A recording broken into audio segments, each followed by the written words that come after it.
Hi there. If you're just randomly happening upon my video on the internet and you don't know me from the Thoracic Outlet Syndrome support groups online on Facebook, my name is Nicole.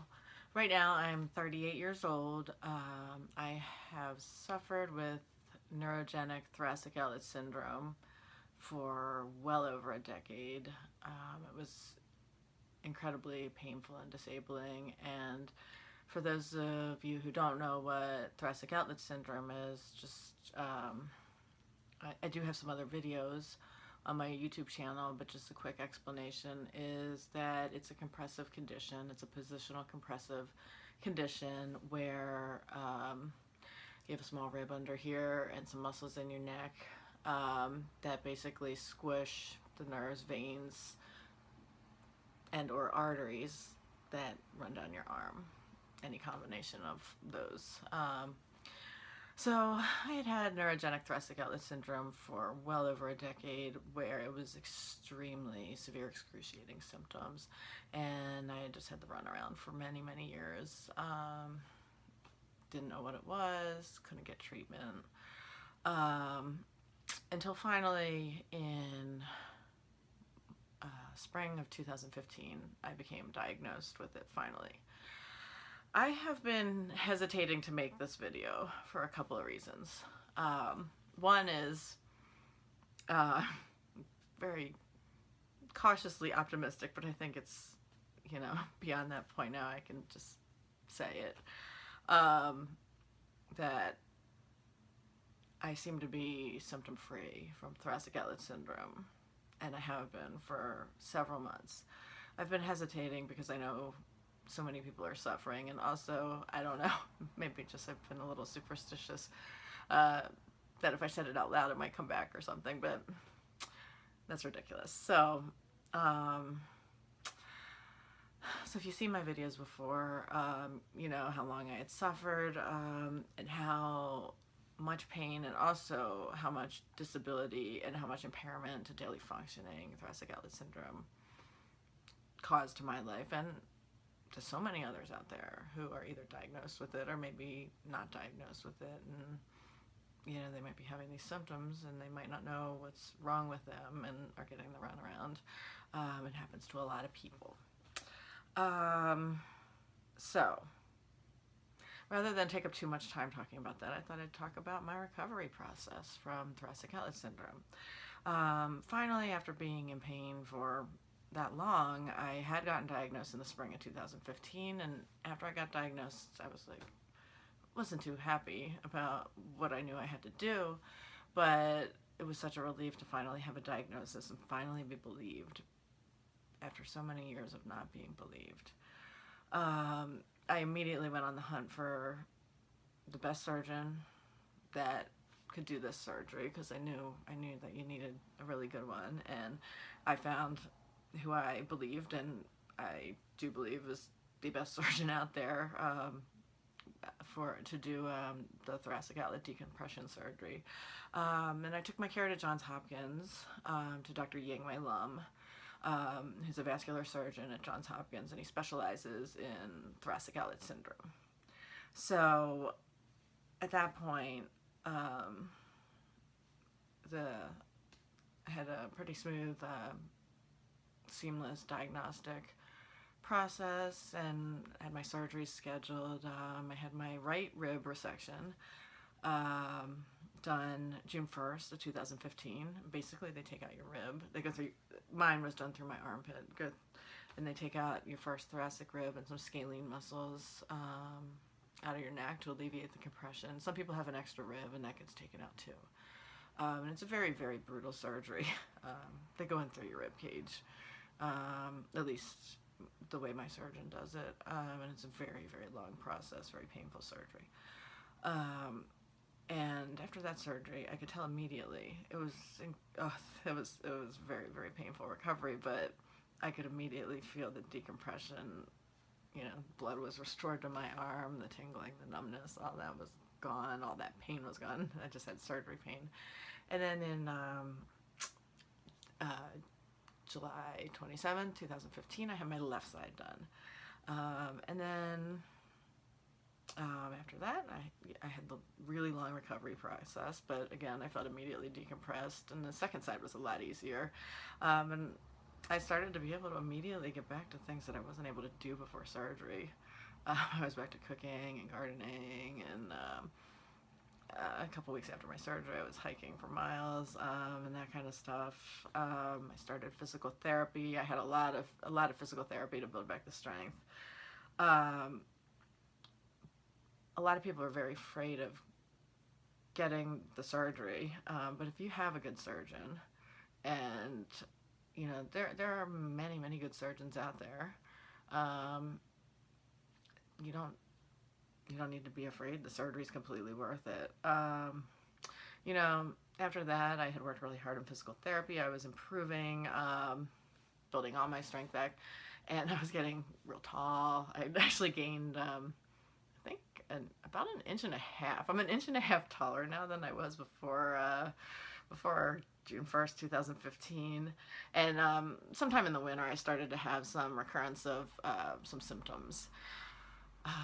Because I had gotten so much taller, and a lot of people with thoracic outlet syndrome have also pec minor tightness or compression, and I did. I had that leading into surgery, and we thought maybe we could work it out with physical therapy, but just my new posture and everything, my pec minor just wasn't a fan of that. So we tried to tame it into submission with Botox through a couple rounds, and also just to try and stretch out the time between surgeries, because I had already been through 2 really brutal surgeries, and that 4 surgeries in a year is a lot. So in June 6th of 2016, then I had my right pec minor released on. You can see the scar a little bit there. And then 3 weeks later, June 26th, 2016, I had my left side done. And that surgery wasn't too bad, but after 4 surgeries in 1 year, I mean, it was quite a year. It was really, really tough. But through all of it, through all of everything, I just had I've made so many amazing friendships, and I had so much support from the Facebook support groups. I don't know how I could have gone through it without those people, because and luckily my own mother does have thoracic outlet syndrome too, so that was unfortunately for her, but at least she understood what I was going through. But then also that there were other people out there like me. I kind of made it through without the support of all my friends and my family that were supportive, and and my friends. So I had my right and left pec minor done to fully decompress the rest of me.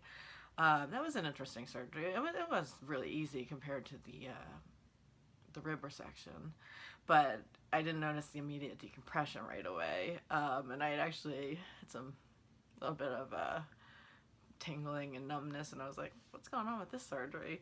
So about a month or 2, I had some tingly hands and that kind of stuff. And then it just started to fade away. My symptoms just started to disappear. And then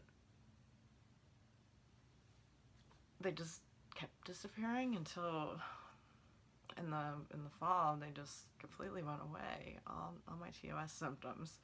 And I never thought that would be possible. It never in my mind thought that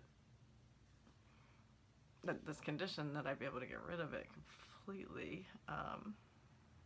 In the 10 years, 15 years, however long I suffered from it, I figured this would be something for life.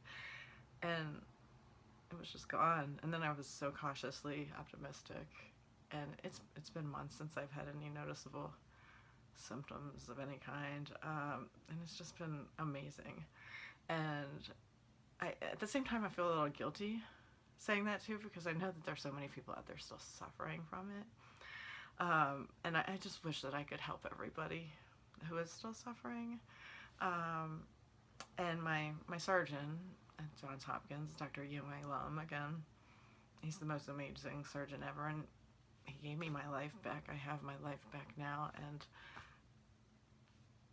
I'm recovered from a condition I didn't think that I could recover from, and very few people do recover from. I'll never be able to thank him enough. You know, I don't know what else to say about that, but he gave me my life back, and I just figured I'd be in pain and have significant disability for life, and I don't. Somebody else who was really important in my recovery was my physical therapist too, helping me get all my strength back and helping me get through that brutal surgery recovery. His name is Perry Tallman at Wellspan Rehab, and he's fantastic. So I did want to just share the good news with you guys, the good news that I never thought was possible. For anybody out there with thoracic outlet syndrome that you're really afraid to go through with the surgery, as long as you find a good surgeon, top surgeon, you know, there are many out there. I personally think mine is the best out there, but there are many good surgeons out there. Don't be afraid. You've already been through the worst if you've had TOS for any amount of time, because it's one of those horrible conditions you can possibly have. So I just wanted to thank everybody. I wanted to thank my amazing surgeon, my physical therapist, my friends, my family, my TOS family. It's like my second family. They've been so amazing. You guys have all changed my life. And I'm hoping that my good news gives people out there hope. And don't ever give up hope. You know, one thing that I do, I try really hard to help other people with thoracic outlet syndrome. As best as I can, I try and make myself really available to other people with it, or people who think they might have it. But just never give up. Keep on fighting. Keep on educating yourself. That's the key. You have to educate yourself about this condition if you're ever going to advocate for yourself and make sure that you get the treatment that you need and the treatment that you deserve. And I'll be fighting for all of you guys. So, you know, there is help, there is hope, there is a chance of recovering from this. And even if you don't fully recover, you know, there's, you know, even if you have significant symptom relief, that's so profoundly changing in your life to be able to have functioning back. So just, you know, keep fighting, keep advocating for yourselves. And as always, you know, feel free to contact me. Any questions, anything. I always do the best that I can and make myself available. So just wanted to share the good news with you guys. It's been probably 4 months since I've noticed any symptoms of TOS. So thanks, guys. I hope this was helpful.